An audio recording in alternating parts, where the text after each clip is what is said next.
It's been one issue after another as the crisis within the People's Democratic Party seems to be worsening. A faction led by Samuel Anyanwu, the embattled National Secretary, who had earlier been suspended by the PDP's National Working Committee, announced the suspension of the party's national chairman, Umar Damagum. The state of confusion in the main opposition party continues to diminish the party's chances in 2027. Former Governor of Ekiti State, Ayodele Fayose, has said that recent developments within the People's Democratic Party indicate that there is no hope of the party returning to power for now. With the defections that have hit the PDP and the party still trying to get it right on the national level, is it truly over for any candidates that intends to contest under the umbrella of the PDP in 2027? Joining us on the show to discuss the state of affairs in the PDP and if their quest to return to power is still possible is Funso Doherty, a 2027 PDP governorship aspirant in Lagos State. He would also discuss the demolitions in the Oworonshoki area of Lagos State and the 15% import duty on fuel imports. Good morning, Mr. Doherty. It's good to see you. Good morning. On the morning good show. To see you.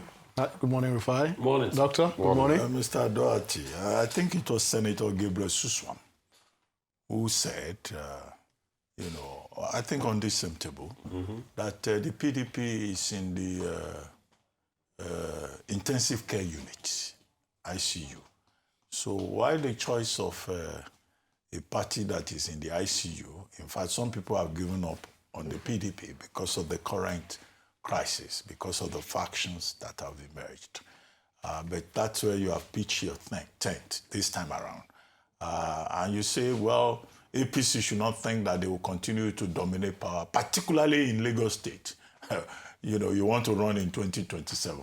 Absolutely. This Lagos State looks like it's locked down. President Tinubu wants a second term, and he will need Lagos State for credibility purposes. So is it that this PDP, they just bring candidates in Lagos State just to run and run and run, knowing that as long as the Godfather is in charge, nothing is going to move?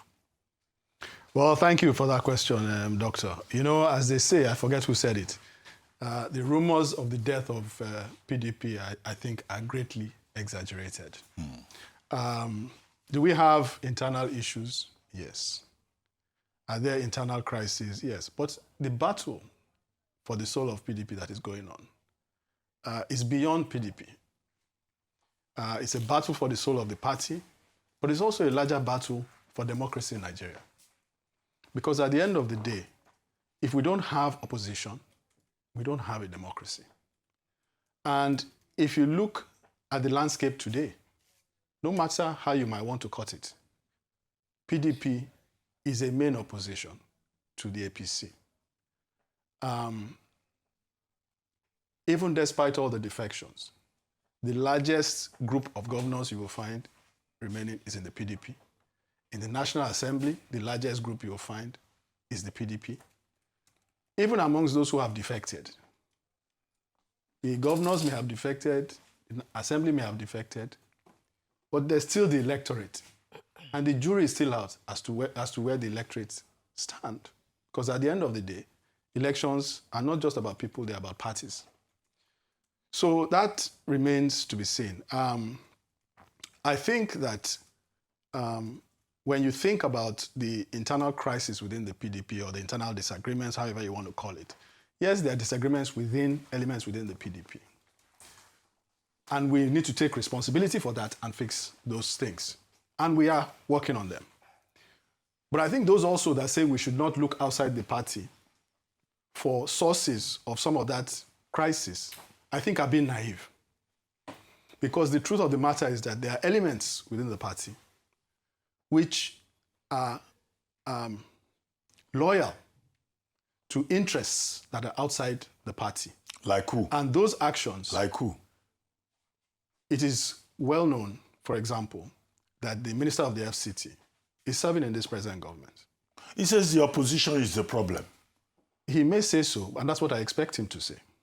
You see... Is he no longer a member of the PDP? No, he may be a member of the PDP, but you see, we have something that we call, which you know very well, given your your extensive experience and legal background, something we call conflict of interest.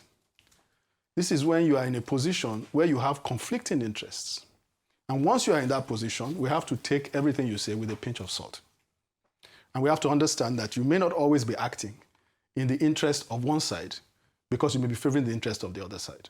And if there are elements within the party that are loyal to a person who has a conflict of interest, an obvious conflict of interest, a declared conflict of interest, a conflict of interest that everybody knows, then you can understand why it is that fire will be added to anything that seeks to derail the direction in which the party is going. All right, okay, so let's talk about, Lagos State. We'll talk about the PDP's chances, but beyond that, at the last election... Which I don't quite agree with anyway, but we can come to that. At the last election, the PDP didn't quite show up very strongly in the polls. So it would be great to see how you hope to change that, especially looking at some of the decisions of this administration. Yes, if you want to appraise the APC governorship, that's under Governor Sanwo-Olu, you would say he has done quite well in infrastructure. One area he has been consistently criticized for is in his demolition moves. The Oworonshoki one is the latest, and a number of people have spoken out. The Oba of Lagos, Oba Akiolu, has even said that the demolition must happen with a human face. I'd like to get your thoughts on it. You know, we've had the candidate during the last election of the Labour Party here speak about it as well. And I know that you're also quite big on infrastructure, how it can be better managed in Lagos State. What's your take on it? So I will speak about the demolitions in the context of the larger infrastructure discussion, as you've raised the question.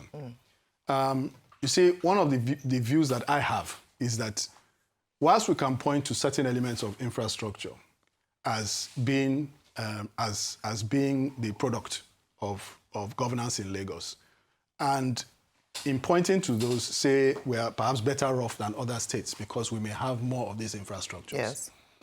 I think it is an insufficient yardstick to judge the quality of governance in Lagos because we have more resources to deploy to this infrastructure. So you would expect, as a normal thing, to have more infrastructure here than you have in other states. The yardstick should be more one of saying, what do we have for the resources that we have deployed? And could we have had a lot more in Lagos? I also think there's an over-focus on infrastructure and an under-focus on quality of life and the things that impact the daily living of citizens. And that's a much broader discussion, and we can get into it, but there are things like education, healthcare, and so on and so forth. Now, coming to your point about the demolitions. Yes. So, you know, demolitions in Lagos, they're not all the same.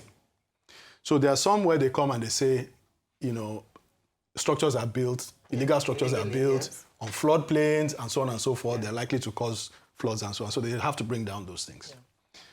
There are others, and the Oworonshoki appears to fall into this, where they say that the primary driver is one of urban renewal. Yes. Right?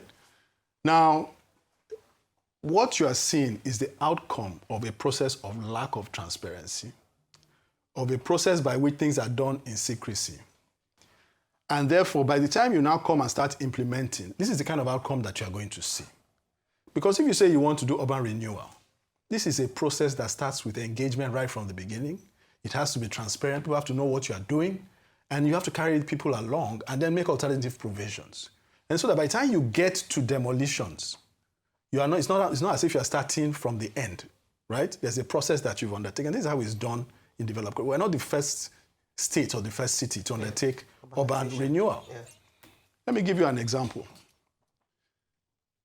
Lagos State, under the APC, has this thing they call model city plans.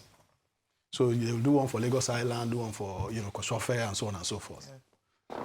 Presumably, this being done now is part of the Koshofe model city plan. There was one done from Lagos Island. I'm from Lagos Island. All right. When that thing was done, it was not in the public domain. You couldn't find it on the internet, the draft. There was a draft final report that was done. There was a small thing in the newspaper that said, if you want to see this thing, come to three or four locations and come and look at the document. And you go there, you look at the document, and you leave, right? I was particularly interested So I made the effort to get somebody there and get some of those plans. One of the things that earlier plan provided for example, was a lot of reclamation around Lagos Island into the lagoon to develop as a means of raising finance to do the flooding work that needed to be done on the island. And I wrote and said, you can't do that, right? First of all, this thing has to be put out there. Secondly, why are we reclaiming land with the environmental risks and then engaging private developers only in a bid to raise money? Are we not doing flood control in other local governments? Why must, on Lagos Island, why must we sell our waterfront land in order to do flood protection? And thankfully, as a result of some of those agitations, which were not in the public domain, a revised plan came out, which now recognized the environmental risks associated with reclamation and essentially took that portion of it, addressed that portion of it, amongst other things. So I use this to say that what we are seeing is the outcome of a process of lack of transparency, a process by which deals are done. And it's not just this, we see it also in PPPs that are done in Lagos. And it is when issues arise that we know that issues have arisen. So this is how I would characterize the Oworonshoki thing. I would say two more things, just in conclusion. First is that it is also evidence of failure in terms of investment in housing in Lagos. I think the government has not done enough to address housing on the scope and scale at which it needs to do it. And we're seeing that also play out in this question of urban renewal, because these are people who are, they say 60-70% of people in Lagos live in informal settlements. Housing we need is orders of magnitude more than what we have today. You said there were 2 points. What's the second one? In concluding that, so you said... The other thing is that, so the other thing is that government is paying compensation. You pay compensation to suggest that a harm is being done to somebody. That's when you're paying compensation. If a harm is not being done, you won't do compensation. So implicit in that is the fact that there's a harm. They also came in the middle of the night. That suggests that you are doing something that cannot be done in the light of day. A couple of things. So you're somebody that is known to advocate a lot, but your dilemma is that you are in a party that is factionalized, the PDP. I'd like to ask you, what faction are you? That's the first question.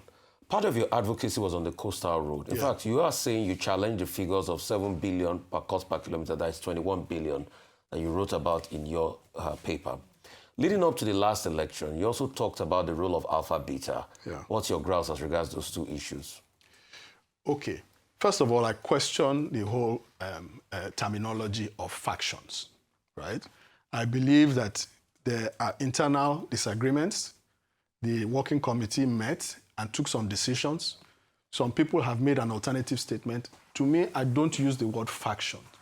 I think faction, the use of the word faction is associated with a larger agenda, which is, and I will just mention this briefly before addressing the other two questions. If you paid attention, you will notice that a judgment came out within just this last week, sacking a lawmaker for decamping from PDP to APC, right?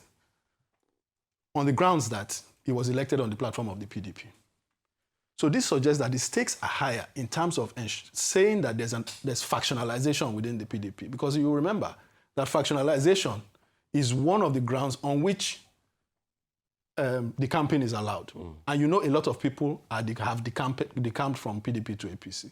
So I think that's part of that larger agenda. So I reject the term factionalization in the first place. Now, to your other questions, you asked about the coastal road, and what was the third? And the alpha beta. Okay.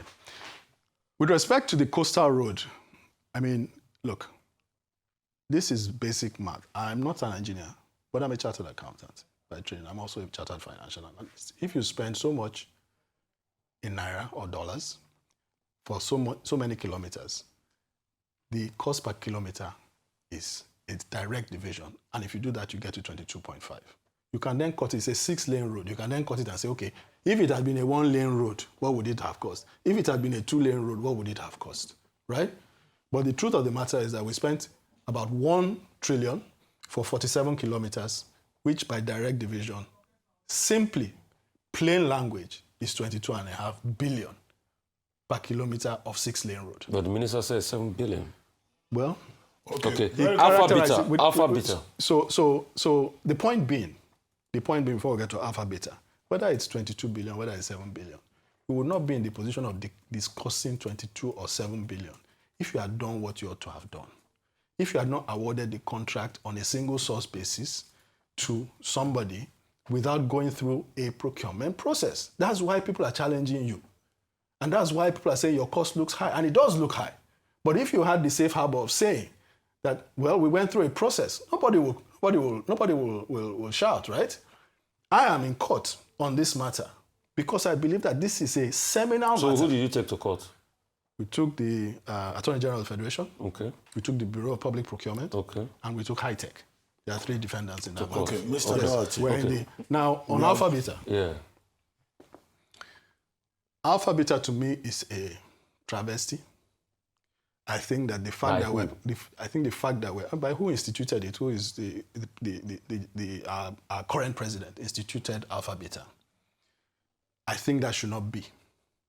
I think Alpha Beta, if they played a role in terms of helping to organize. But you don't have evidence that is linking the president to Alpha Beta. Why do you say he's the one No, that I didn't say I said it was instituted. It does not have to be, that's a separate matter. Okay.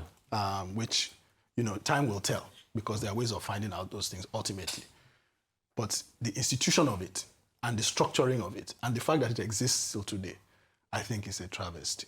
Okay. Much of the work of tax collection in Lagos is done by the LIRS. I have been managing director of 3 companies in Lagos.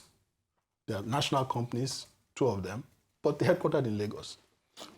I never received a letter from Alpha Beta. I receive letters from LIRS all the time. It's LIRS agents that come and do the work. So why are we paying those huge sums to an agency that is basically record keeping, which we have a whole arm of government, the Inland Revenue Service, set up to do? So if given the opportunity, I will unwind that thing. Okay, very quickly, Mr. Doherty, we're running out of time. Yes, and sir. I would like the answers to just be short and specific. Now, the PDP has an establishment in Lagos, led, I hope I'm correct, by Chief Olabode George. Do you have his blessing? Who are your supporters? What chances do you have of, winning at the level of the party primaries? The other one we will have a lot to talk about is this 15% fuel tax on imports. You have to be extremely brief. I will be brief. Because we've run out of time. I will be brief. With respect to the party, obviously I joined the party over a year ago now, almost about 14 months ago now. And, I'm interacting with a lot of the leadership, including Chief Bode George, who is, a father figure, right? And one of the principal leaders. So we have, a great relationship. The party primaries are the party primaries. We know what those are, and we'll go through them. And the outcome will be the outcome, right? But I have no fear that we will not succeed, in the primaries. Now, I want to touch on this 15% import duty, because I think it's important. Nobody's arguing that you should not protect industries where industries need protection. But let's not forget that the argument that is being made is that one entity can supply all the petrol for the entire country. One entity. And that entity needs protection by increasing the amount of money, ultimately, that people are likely to pay at the pump. These are people who have borne a 5-fold increase in fuel price in the last 2 years. You remove the subsidy. You have now gone beyond removing the subsidy. You now say you want to tax on top of price. If we are going to do that, and you say you are justifying it on the basis of a private sector player that needs support, we need to really understand, does he really need support? What are these costs that he says he needs to recover? Because we are taking money from the pocket of the people that is going to ultimately end up to the benefit of this entity. So before we do that, we must be very sure that this thing is indeed justified. And it is indeed the idea was to doing. encourage local competition, not to protect a private sector player. No, ultimately, government was very clear. This is what is going. No. Let's be clear. No refinery is going to come up within the next year or two on that scale. What we are talking about is going to be a transfer of resources from those that are paying that will ultimately inure to the benefit of, and we're not saying it's bad, but let's understand it. You can't just tell us that we should take it. No, we need to understand it. And that's why my recommendation, and I wrote to the National Assembly, was that you need, and this is what National Assemblies in functional democracies do, they represent the people.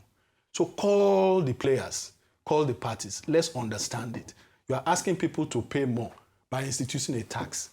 Help us understand why is this the right thing to do before we put additional burden on people who have suffered a crushing burden over the last 2 years. Okay, thank you very much, Mr. Doherty, for joining us on the morning show. And we wish you all the best as we look towards 2027 Thank you. Lagos election. Thank you. But this is all you've been criticizing President Tinubu. We have not started yet. Okay. Anyway, thank you very much.